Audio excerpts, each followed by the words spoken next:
begin.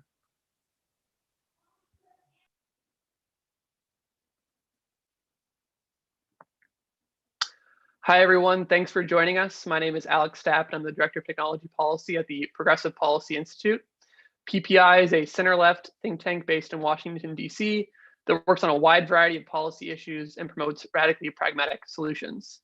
We are pleased to co-host this event today with the Arizona Technology Council, StartupAZ, and Arizona chapter of the Hispanic Chamber of E-Commerce. The event today will underscore the importance of technology platforms and digital tools for empowering Arizona businesses, especially during the COVID-19 pandemic.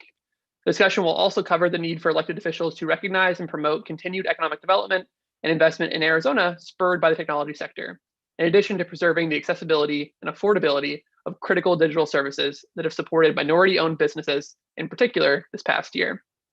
Now, before I introduce our keynote speaker, I just want to say that I myself am actually an Arizona native. Grew up in Arizona, went to high school in Arizona, went to college at the University of Arizona, and lived there until just these last few years when I moved to Washington, D.C. to work in public policy. So personally, I'm very excited for the conversation today. And I think these technology and economic issues are really important to the future of Arizona. And I'm excited to have the conversation. For our keynote speaker today, we have Mayor Corey Woods. Mayor Woods was elected mayor of the city of Tempe in March 2020. In his professional career, he is the chief of staff at ASU Preparatory Academy. Woods is responsible for assisting the managing director with operations, external partnerships, and strategic initiatives. He previously served as the chief operating officer for the Greater Phoenix Urban League, director of college and career articulation for the Phoenix Union High School District, and director of government relations for the American Lung Association of Arizona. And now I'll turn it over to Mayor Woods for our keynote address. Great. Well, thank you so much. Really appreciate the opportunity to be here with you today. Just excited to speak with everyone out there watching right now. So Arizona's small business community has truly demonstrated tremendous resiliency throughout the COVID-19 pandemic. Necessary quarantine procedures, social distancing practices, sanitation mandates for those businesses serving customers, and other hurdles have presented small businesses across the state with unprecedented challenges. Here in Tempe, our team is focused on sustaining community development and growth during these challenging times. In doing so, we have, of course, recognized that value technology has delivered at all levels of our economy, from small businesses using digital tools to sustain operations, to the investments and commitments that countless local technology companies have maintained right here in Tempe. While our team was fighting hard to ensure that local funding was properly allocated for struggling businesses and industries, a clear trend emerged. Businesses were adapting to the pandemic with a fighting spirit.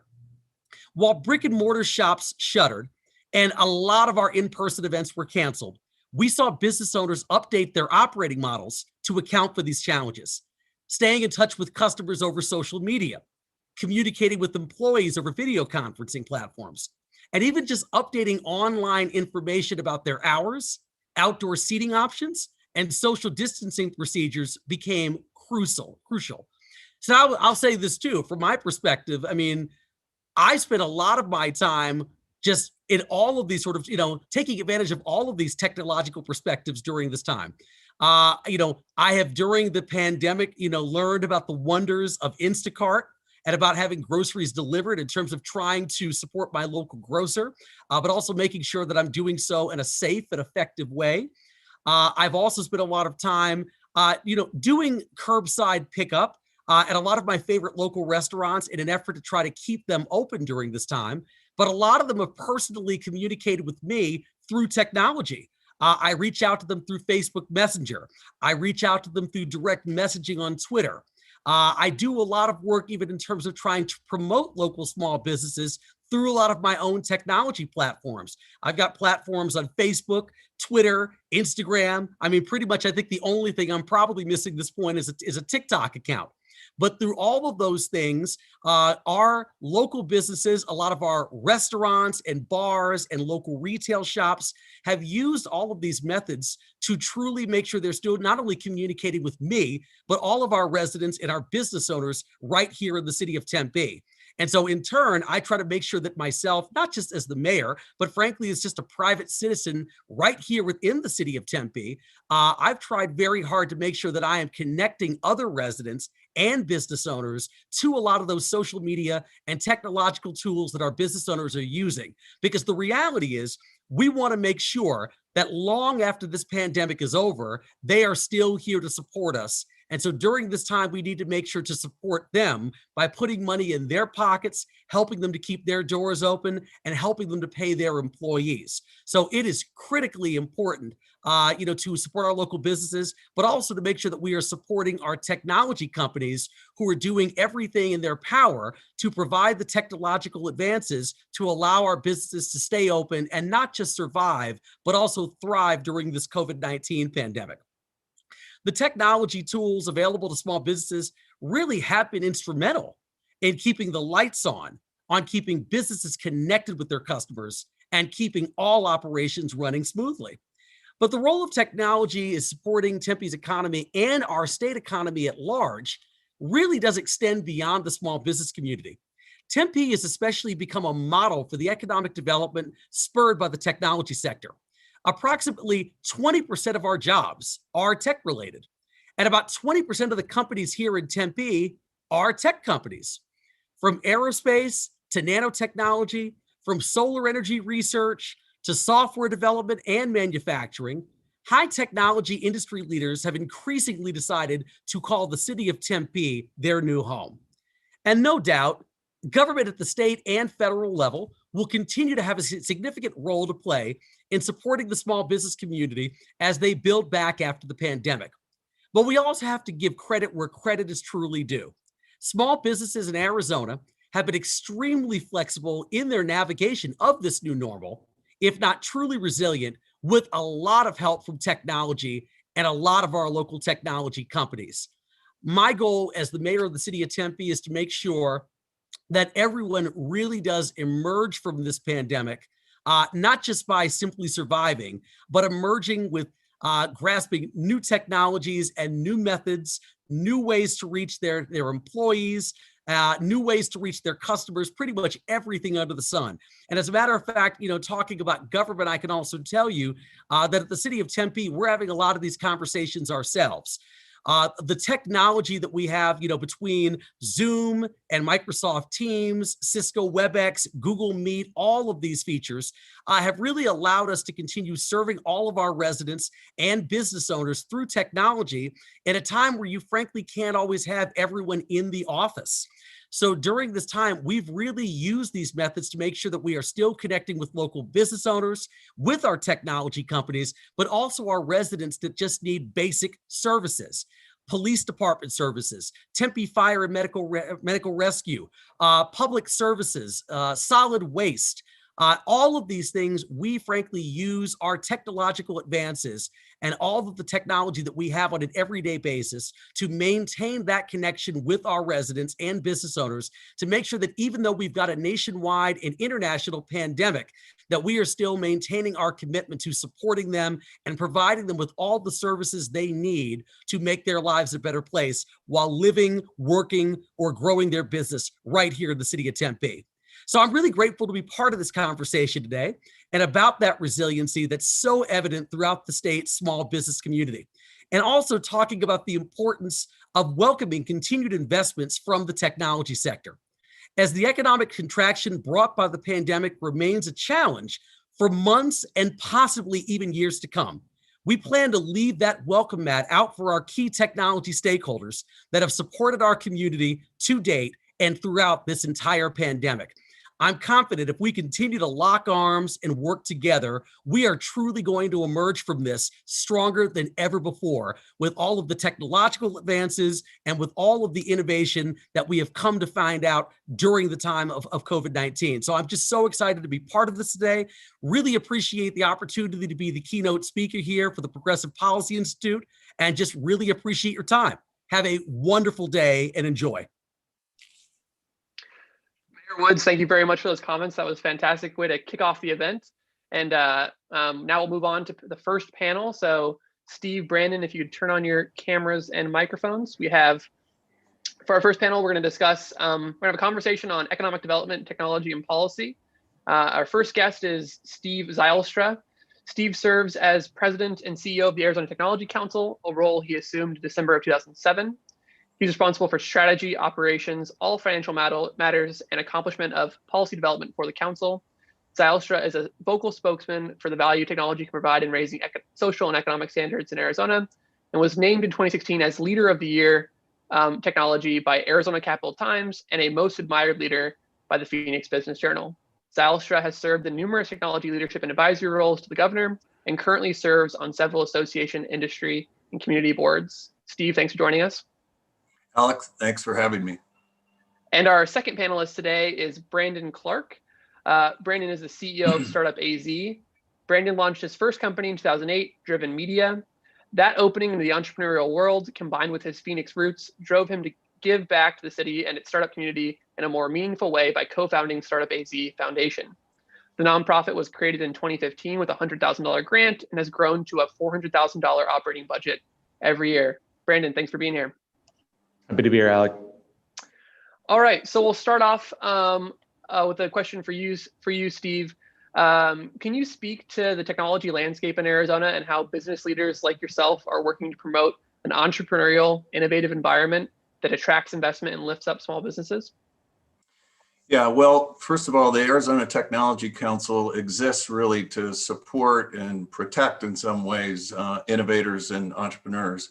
About 80% of our members have less than 100 employees, so they're small businesses. While all the big tech, they're also members, we focus on innovation and innovators and the key role that they play in Arizona's economy, which is really a lot of folks don't realize there are over 10,000 technology companies in Arizona.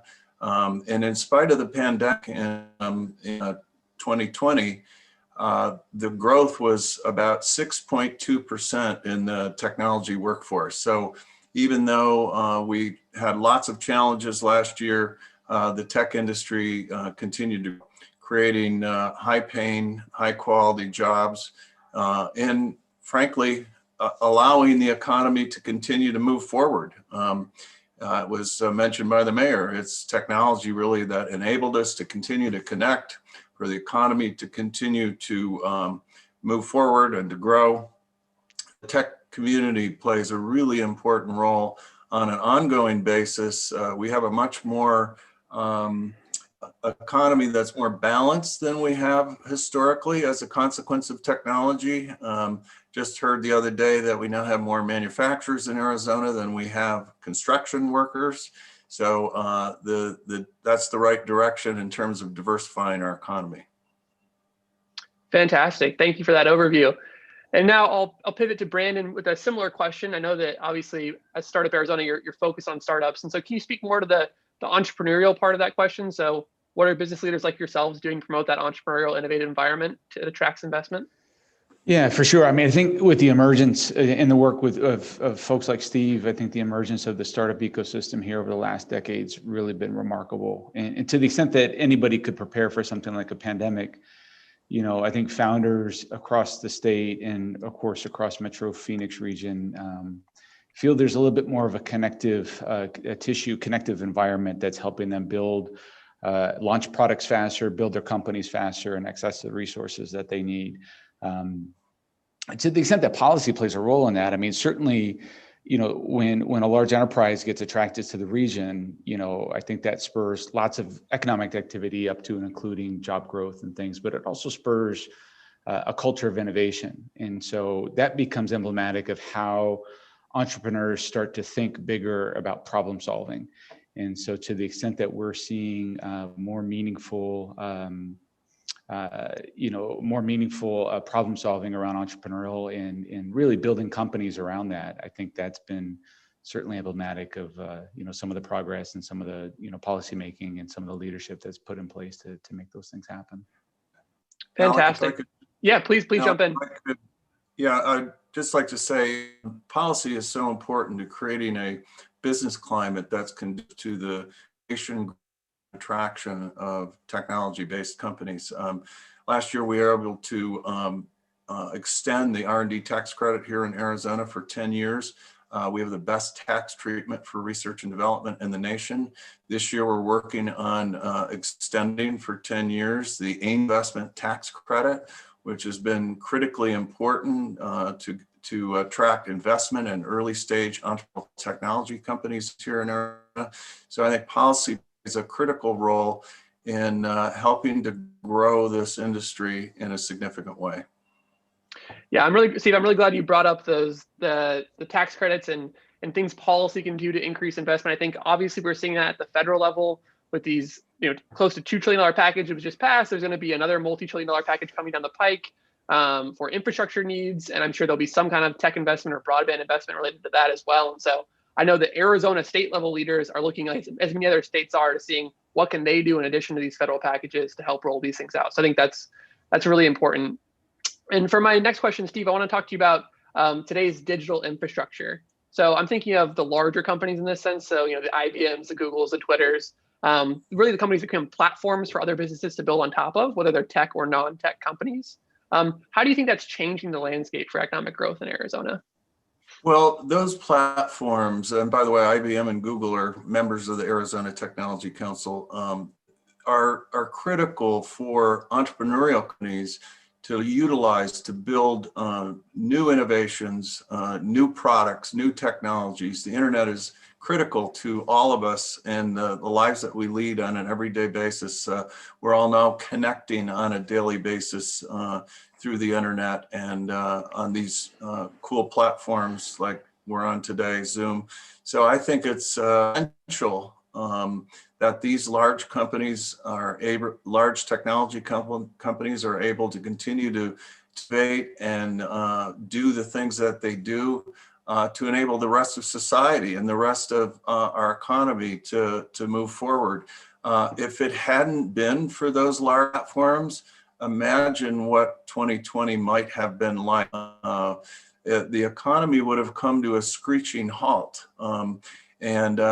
Fortunately, because the technology was already there, most organizations were able to pivot and be able to, revise this model to work online. And I think it's critical to the success I talked about earlier across the nation.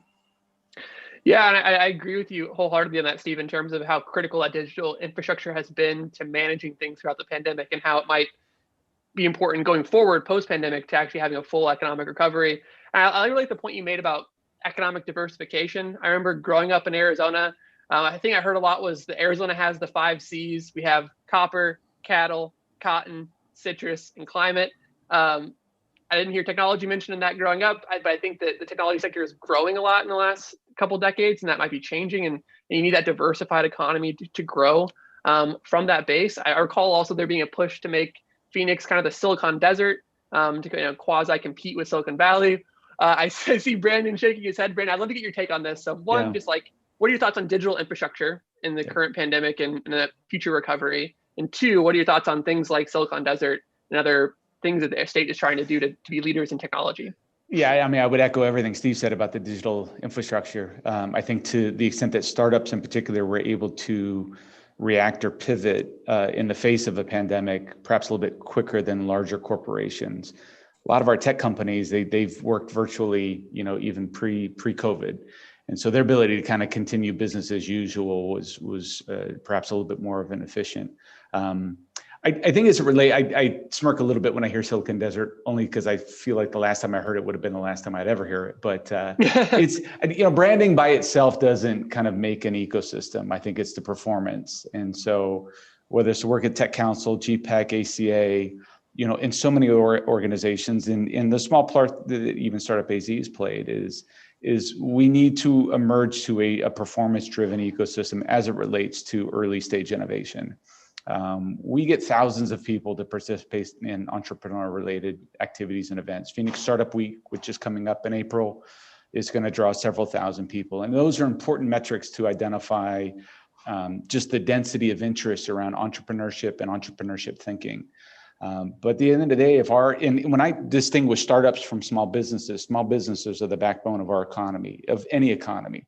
Startups are uniquely different in the sense that these are early enterprises that are designed to grow very quickly. So think 10 employees to 100 over the course of maybe 2 years. And so our mandate, or our mission rather, is really to support those entrepreneurs and how they build through that growth. And to Steve's point, the diversification around that as a central, or at least those types of businesses playing a central role in creating more resiliency in Phoenix economy, where we're not as reliant on the value of this building or our homes. That's been very apparent. And so to the extent that something like a global pandemic would have been quite painful for this particular market, I think we've seen a lot more resiliency in that, and that's a good sign. Yeah, I agree with you on that. And I think a key word I heard in that was ecosystem, and thinking of the technology sector in Arizona as an ecosystem.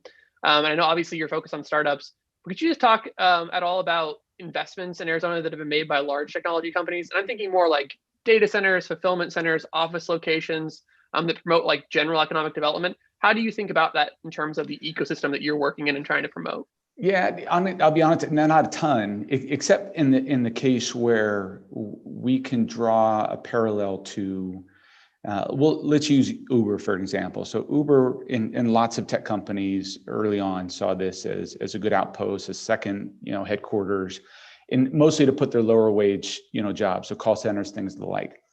Uber had a more or less mandate to put roughly 300, employees in downtown Phoenix. I think now, and I'm not sure where the current count is, but it got up to close to 700.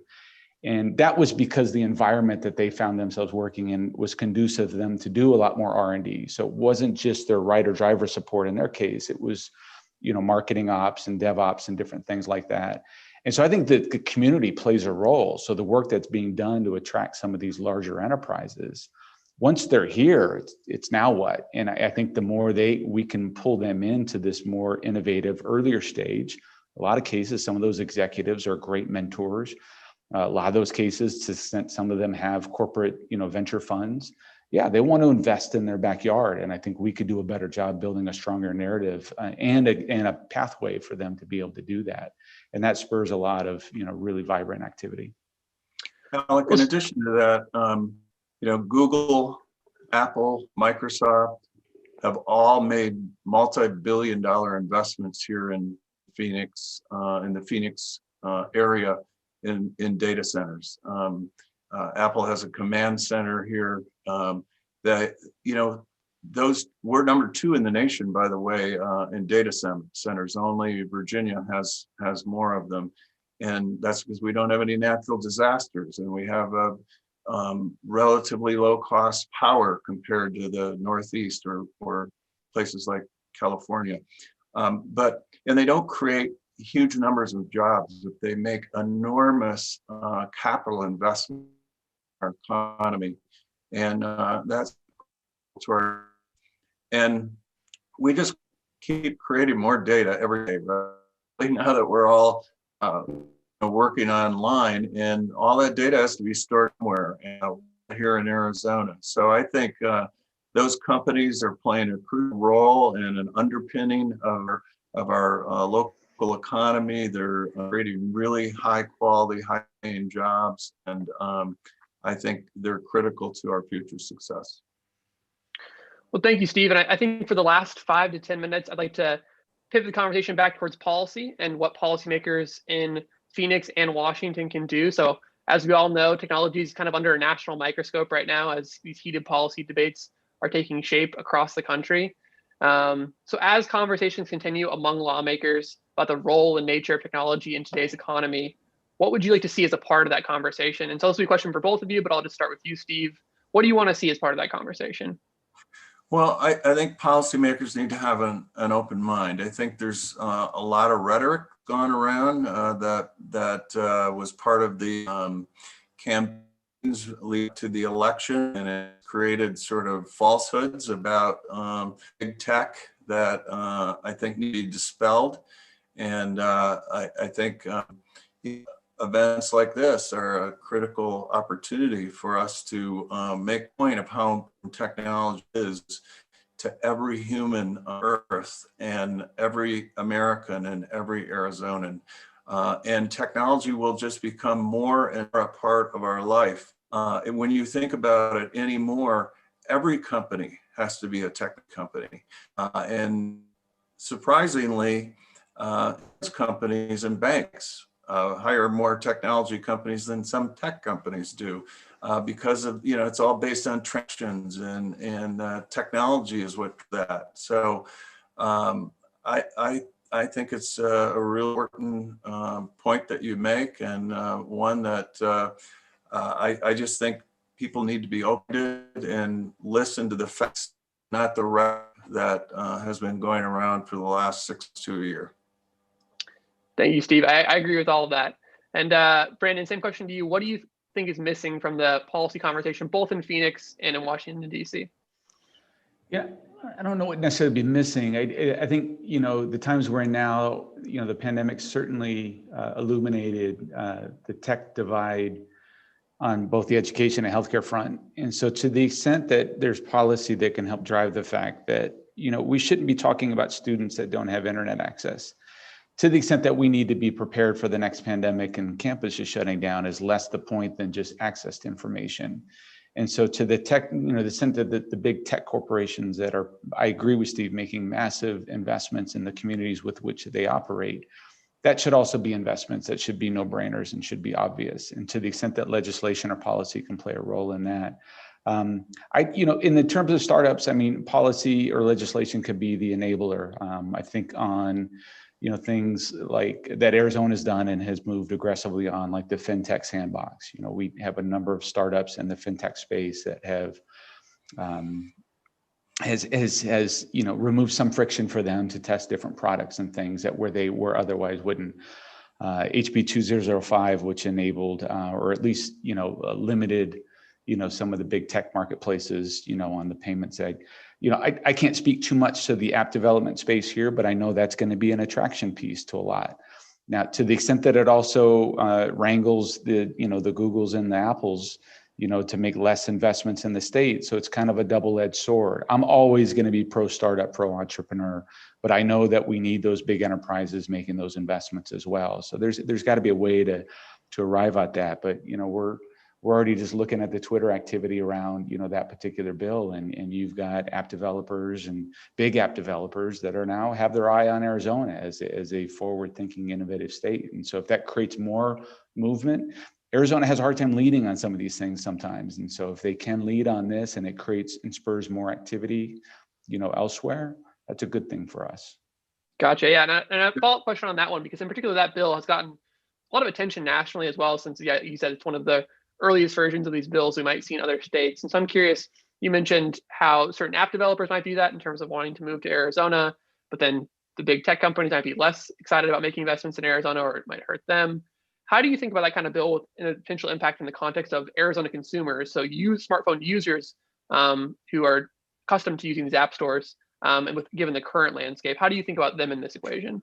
I don't know, and to the extent that they would be impacted in any way, obviously consumers there's a level of consumer confidence to make, app-related transactions through a trusted party. I think the movement from native apps into more web, just the web, mobile web is advanced and continues to. So to the extent that this becomes a non-issue, a half decade from now, there's certainly a possibility in that. But I think to the extent that apps, consumers are even, pricing on a lot of app, store purchases are so, moderate anyway, and designed to be as such because of the consumer, the B2C, component to it. But yeah, I don't see that having a direct impact to where you could get some kind of mass population to get behind something like this. App developers are incredibly creative. They're going to figure it out. Definitely. And I like your point about progressive web apps. I think one of the hardest things or most dangerous things to do in the technology sector is try to predict things way down the line. It's like the App Store will always be here. And it's like, well, in 10 years, maybe the App Store won't be here. And so these are really interesting conversations to be having. And I think we're running up on time here for this panel, but Brandon and Steve, thank you. Oh yeah, Steve, please jump in. Just one more thing. I want to build on what Brandon said. We did discover as a result of the pandemic that we don't have enough broadband across the country here in Arizona, our policymakers immediately reacted to that, both the governor's office and the legislature. There are bills working through their way through the legislature that we're strongly supporting. And think about going to a doctor, right? We couldn't go to a doctor, and now we're all seeing our doctor on Zoom these days, right? So that, again, these platforms are what enable that to occur. So broadband is critical to the future of this state and this nation, and I think the pandemic is going to result in addressing much of that problem. Yeah, that's a great note to end this panel on, because I think the digital divide is something that we all can kind of agree on and unite on, and know that's a priority going forward. So I'm glad we can end with that. So Brandon, Steve, thank you so much for your comments today and your time. Thanks, Thank Alec. you. All right, for the second half of the event, we'll move to our panel number 2. We're going to talk with some Arizona small business owners. So first we have Lynn King-Smith. Lynn, if you want to go ahead and turn on your camera and microphone. Perfect. And then I think we have David joining us as well. He might jump in here soon. I don't see him yet, but he'll join us when he's ready. So I'll just introduce Lynn. Oh, there we go. I have David coming on. Loading up. So Lynn King-Smith, founder of Thrive Co-working for Women and founder and former CEO of Ticketforce. Seeing the need for not only more co-working options in Gilbert, but a community of women to build relationships within a work environment, she started Thrive, a beautiful office environment for women to get down to business, take a break to relax, or connect with others working side by side in the space. Lynn, thanks for joining us today. Hey, thank you. Nice to be here. And as our second panelist, we have David Carrizosa. David is the executive director of the Arizona chapter for the Hispanic Chamber of Commerce. He's an entrepreneur and community leader with a passion for helping minority-owned businesses and aspiring entrepreneurs achieve new heights. With over 10 years of experience in technology and business, David strongly believes that the success of our community depends on the strength and growth of each one of its individuals.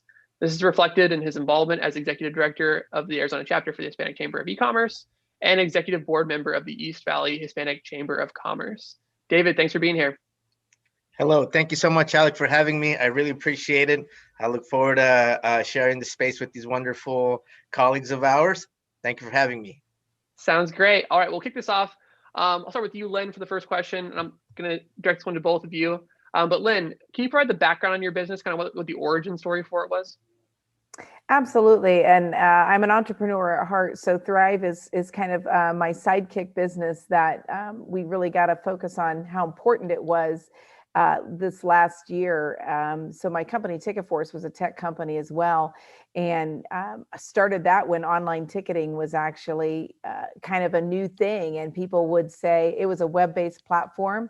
And I remember people saying they didn't want to sign on for sure, because what if the internet went out? And then they were used to those landlines. So I've been through, all these cycles with digital to where now nobody would ask that question now, as far as web-based software. It's just the way everything has gone.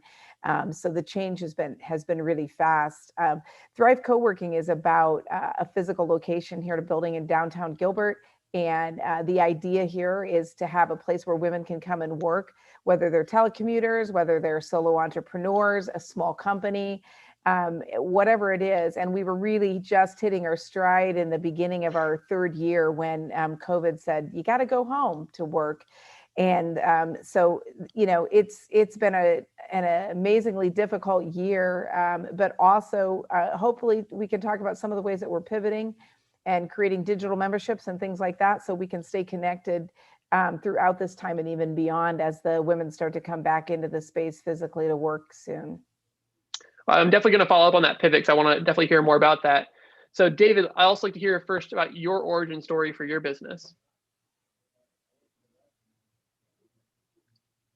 Sorry, my actual business that I am a part of, I'm a co-founding partner in a business lending company called Acceso Capital.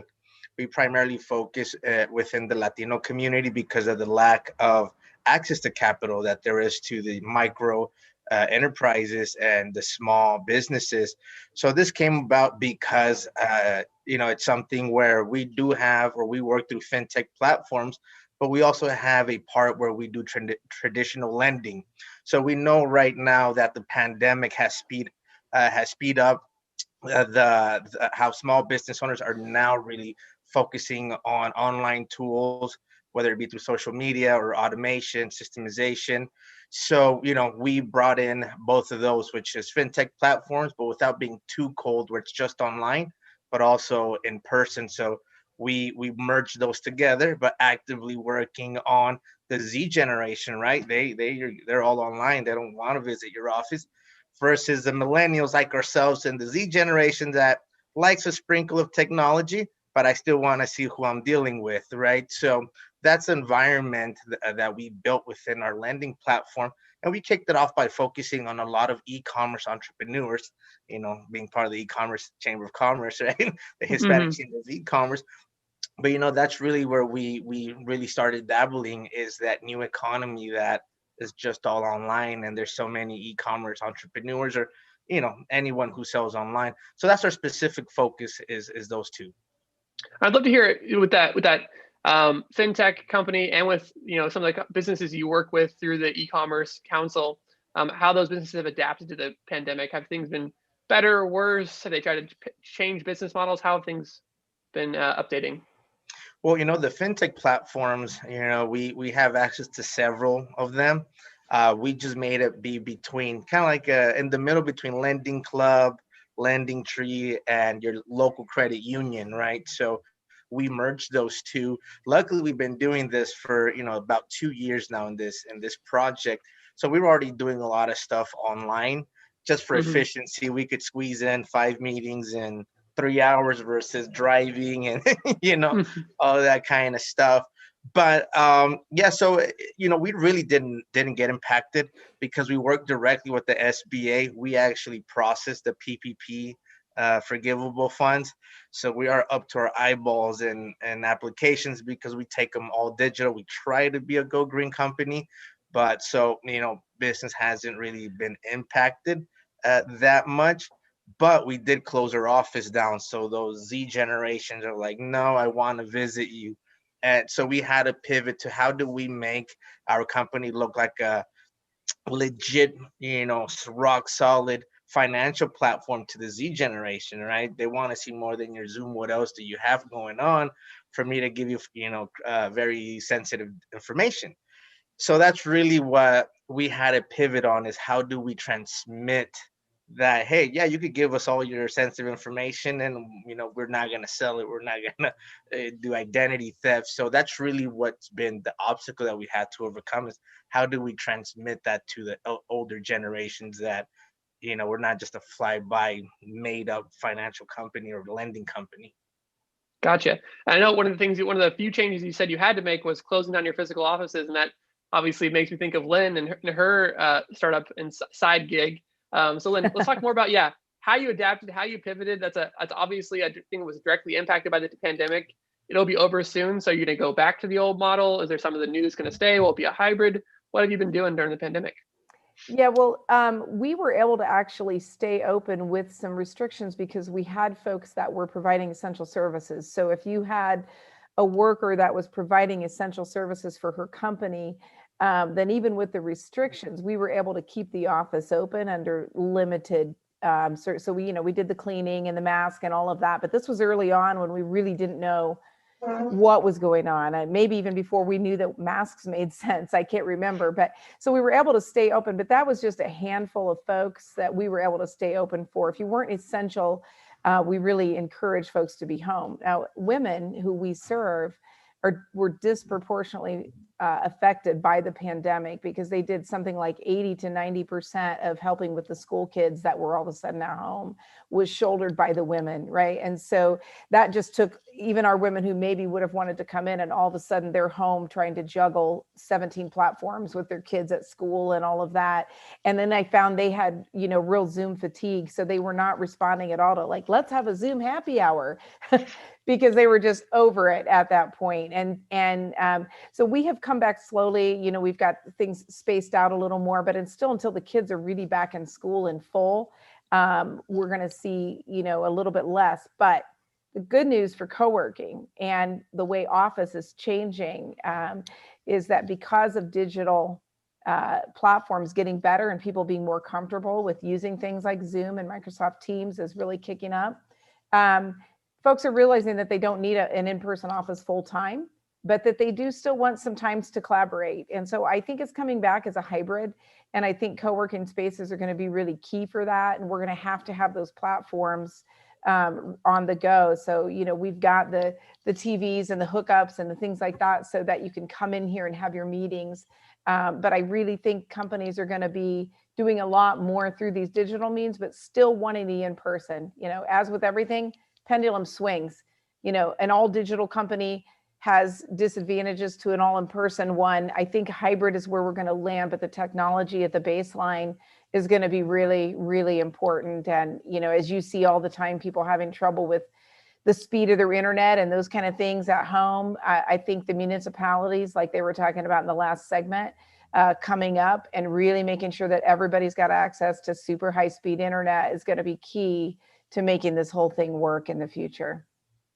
Yeah, I'm so glad you mentioned some of those digital tools and the infrastructure that's important. Could you kind of expand on that for us a little bit in terms of, like, you mentioned a couple examples, but what is kind of that full technology stack that you rely on in your current business and maybe some previous businesses you worked on?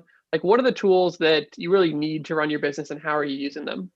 I mean, Zoom has really come up as being kind of the platform of choice because everybody's so comfortable with it, but it's not perfect. We're on it right now, and we all know the limitations sometimes that there are with it. I'm starting to see more folks use Microsoft Teams. In fact, I meet with CEOs as a leadership, and they are wanting to do hybrid meetings. And I think the hybrid meetings are a real challenge with Zoom, right? If you're all in the room together and you've got your Zoom, your mic's going crazy, and you're picking up all this feedback, and it's not a good experience for the people that aren't there.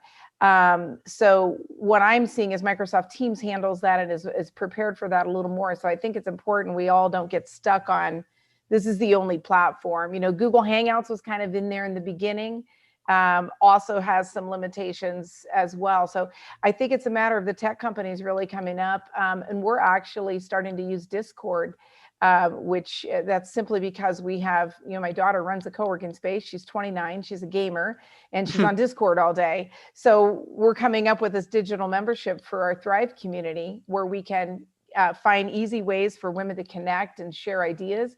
And she set up a Discord channel, and that's what we're starting to use, and we're just launching it this month. So again, for that age group, Zoom is kind of like, and they're comfortable because they're there on Discord. So I think you have to really be open. And there's going to be more platforms coming out, and we're going to, you're going to need to be able to really find out what works best in each setting. So we'll let you know how the Discord Thrive digital community goes. But with our age range, our target market here at Thrive is somewhere in their low 30s. And so that really kind of makes sense. It's pretty easy to use, and it's a very busy. The cool thing is you can go from chat to, like, it was all Slack before the pandemic, right? Everybody was working in Slack. And then you try to go on camera with Skype or something, and it was awful. And so we went from Slack to wanting the virtual with the Zoom.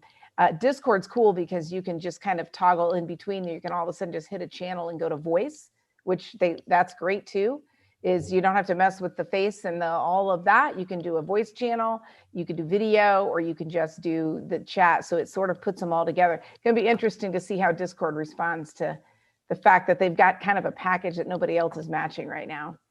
Well, I'm really glad you brought that up as an example. I saw a tweet the other day. It was something like, like Gen Z uses Discord and baby boomers use Slack. And so it's like it's like a similar chat feature, but like one's for younger generation that likes a slicker user interface and has all those features brought together. So it's very busy. I'll tell you that much. It's a lot going on in there.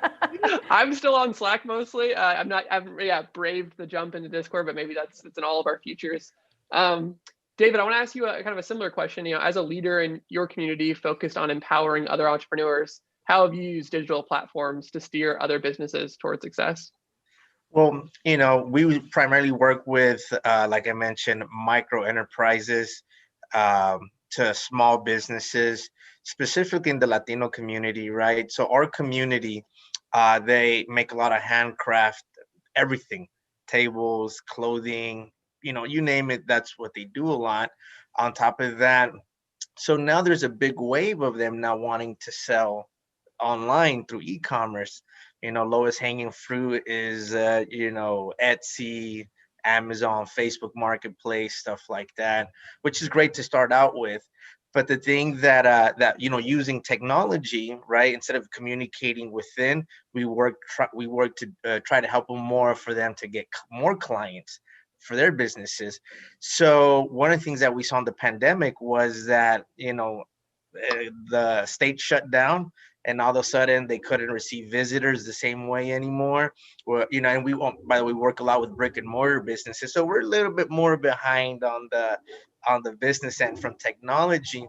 But this was a huge wake-up call for those small businesses that have a physical product that they were used to just people coming and grabbing it or shipping it through USPS, like some slow, but now the biggest thing that we're helping them do is how to create a database and how to be able to actually break it down, how to cultivate it and be able to attract more clients. This is something that internet marketers do very well, and it's something, all those tools and all those apps are made through people like yourself. But there's a big breakup between them and the brick and mortar small business owners, or the later millennials and up. Right now they have bills coming in still. Took a while to get the first PPP out, and everyone was panicking. Where do I get clients from? Let me start, doing very ineffective internet marketing tools. It just really hit them hard. And for 5-8 years, I've been building a database online, cultivating it, really getting it where I needed it, so I could have people coming in, and for it to be perfectly segmented, as best as possible. So what we're really focused on in the pandemic is how do we help those very small businesses or brick and mortar that don't know anything about e-commerce, that for them, they still think they could, do a $5 boost on Facebook, which is no longer around. But when it was, a lot of people used that. So that's really been our mission. How do we help these small businesses understand that small business from here on out, you have to widen your marketing budget, and you're going to either really have to learn a new skill, or you're going to have not just someone who does marketing, but specifically internet marketing, apps, something with technology, because we're not going back, as you guys know. So it's something we're really trying to teach the small businesses, that hey, you really have to learn that the world has changed. It's do it yourself, done with someone, or done for you, but it's a step you have to take. So that's really where we've been focusing a lot, is almost introducing them to something that you guys know 5 years ago, right? Yeah, that's really important. I think people underestimate how much the economy is still offline, right? Right now, it feels like everything's online, but a lot of people aren't used to it. They need help to get introduced to the basics. And once they learn the basics, like how do they get the advanced tools to really grow and scale their businesses in e-commerce? I think that's fantastic.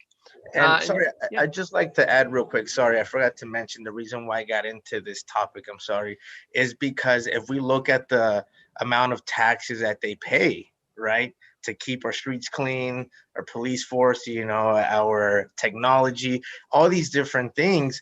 I personally look at people's financials, business financials every day, and I compare 2019, 2018 to 2020.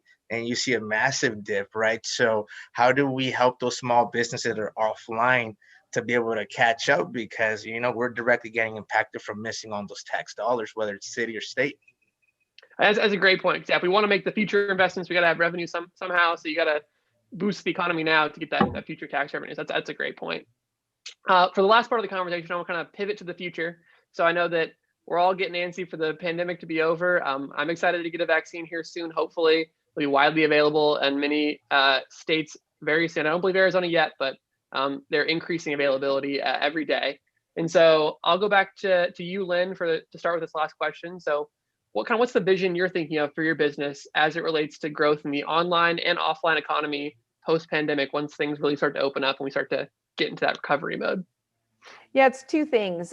People are craving the personal connection again. And so we definitely see a role for folks coming back to the office, especially in our setting where they can sort of choose when to come in and be completely flexible about it. So we think that co-working has a really important role and that we're actually going to be guiding office space with our model. Like a lot of folks don't even understand co-working. So, for instance, I've got a second floor office right now that the company is just not using in the building. They're paying rent and they're not using it. At the end of the day, I think they're going to probably not renew their lease in a year or so. But I've fully got plans for how to develop that into shared office space. So I think that's going to be huge. Like, if you want to say for your business, you don't want to pay for an office 5 days a week, but maybe you want to have your folks come in 2 days a week. You want to have conference room space. You want to have collaboration space. So I really see that for all commercial building owners to really take on kind of that co-working model and have shared space. We're a shared economy now, right? But to do that, you've got to have the technology in place in the space, because again, those hybrid meetings are really key. And right now they're not working that well. Secondly, for Thrive, we are built around a community, and we're about the connections that you make when you're here in this space, and folks, launching businesses with each other and finding, help that they need. However, we are creating a digital membership that we're sort of pivoting from Thrive to make our tent a little bigger, so that folks that for whatever reason cannot come into the space but crave that connection, they want that support, they want that community, and it's got to be really good technology. It's got to be easy to use, and it's got to give them something. But that's what we're working to actually create, that digital membership. Going to be launching that this spring, sort of in response, and we think it's going to go right side by side with, as we bring folks back into the space, we'll widen our tent for digital as well. So that's a little bit of our approach, and technology has got to be in place to make any of that work. Yeah, I think you're totally spot on with the hybrid approach, and then obviously always the importance of community first. Right. That's fantastic.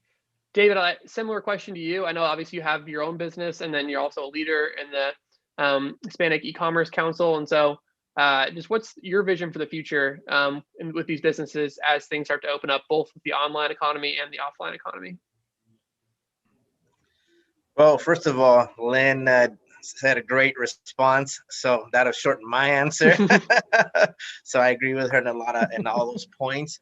For us, again, going back to the micro enterprise or the small business owners are not tech savvy.